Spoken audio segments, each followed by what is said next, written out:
Soul Knowledge prides itself in discussing the world's most iconic and impactful sneakers. This shoe is the Reebok InstaPump Fury and has truly earned its position as an elder at the table of the best. Check it out. Pump, pump, pump. Let's get into it.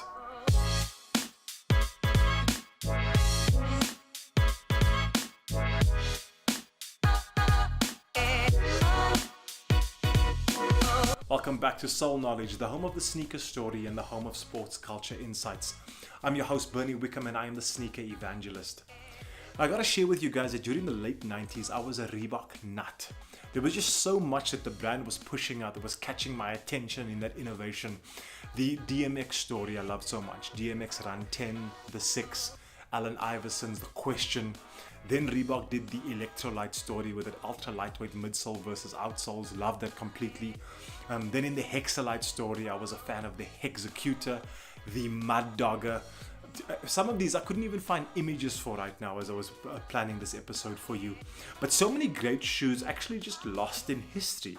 And as the brand just started cooling down in the late 90s, all of my love for Reebok actually got stuck in the 90s, and that's where it stayed.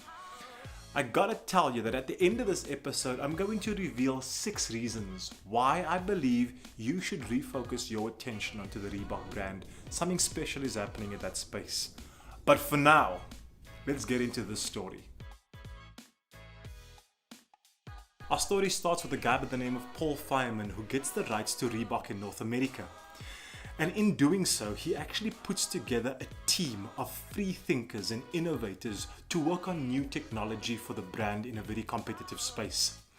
He labels the group the Advanced Technology Group and makes a secure space for the guys to just think and churn ideas. In 1989, the Advanced Technologies Group comes up with an idea that they go to market with, and it's called the Pump. Used in the basketball category, it is inflatable bladder that sits across the forefoot and can be inflated or deflated to the specification of the athlete.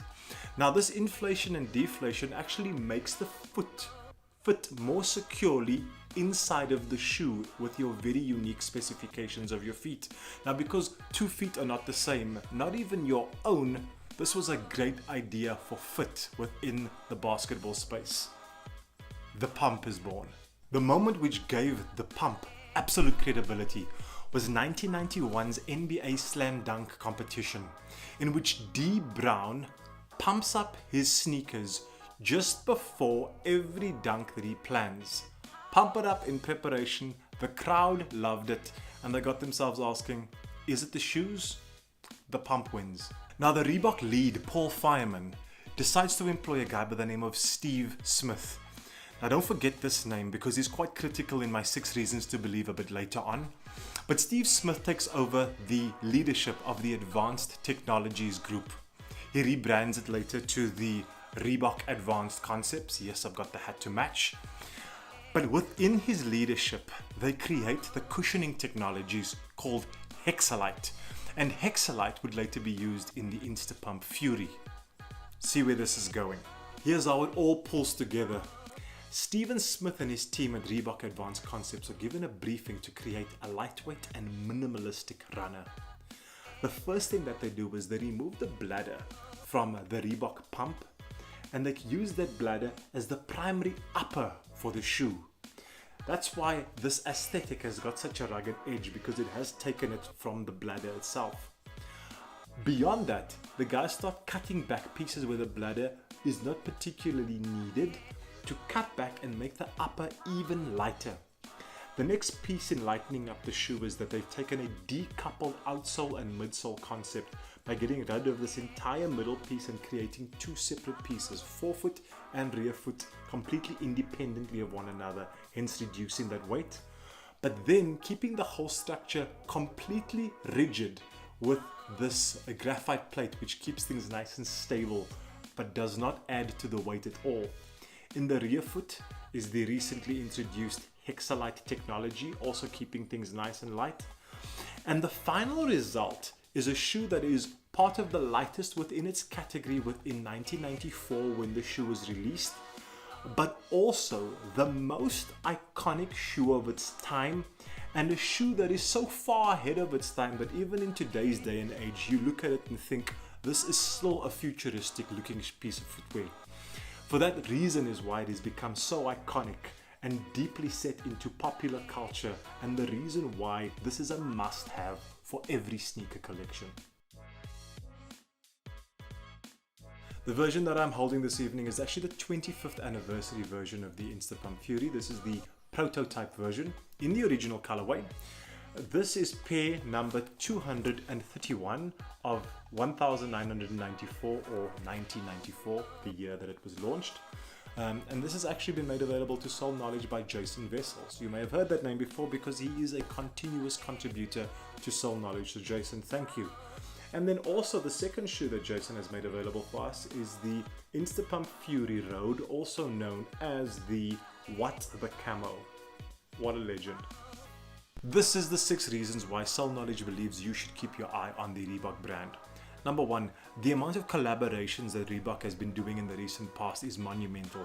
A lot of work that's been done with a lot of key people, and that's telling us that Reebok is looking at just repositioning itself in an authentic space.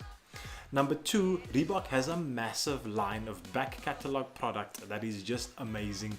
Shoes from the vault which can come out, be reissued, and has been reissued is a good sign of a solid legacy. Number 3 is rebranding. Reebok have recently announced that the Vector logo, which is this logo, the original logo, is the logo that the brand is going to be moving forward with in the future. The Delta logo, which is this one over here, is going to be canned. Listen, it's never spoken to me. I've never ever owned a product with the Delta logo, and I'm so glad that Reebok is going to be moving forward with the Vector logo. Number 4, if you did not know, Reebok is actually a brand that has been owned by Adidas. And because that is the case, there's a beauty or the benefit of shared resources. Now, I've mentioned a guy by the name of Steven Smith who created the InstaPump Fury. He's the same guy that's going to be working on Kanye West's Yeezy line. Now, with that shared resources, that is a benefit that the guys can leverage off one another. Number 5 is shared technologies. You will notice that in the next reiteration of the InstaPump Fury, Reebok have actually used Adidas's Boost technology in the midsole itself. So that's going to be a great tie-in where you've got 2 iconic brands and Boost technology. If you would remembered my Boost episode, it would be a special thing to look forward to. Finally, and most importantly, is future product development. This is the Zig Kinetica. Beautifully laser cut detailing on the upper, and also a seamless construction in the way that this upper has been bound together. When I look at this, it just gives me a sense of confidence in where the brand is going. Yes, it's got a great legacy, but also with this in line, it's telling us that there's a good future ahead of it. And that love that I had lost for this brand in the 90s has actually just been dusted off and being put into a new place. So I'm very optimistic about what Reebok is going to be doing. I hope you too are going to be keeping your eyes on the things that I've mentioned. And this is an exciting story. Just another brand, more sneakers to wear. How's that going to hurt anybody? So guys, thanks for tuning in. This has been another special episode. I look forward to sharing something more with you guys in the future. A lot of love.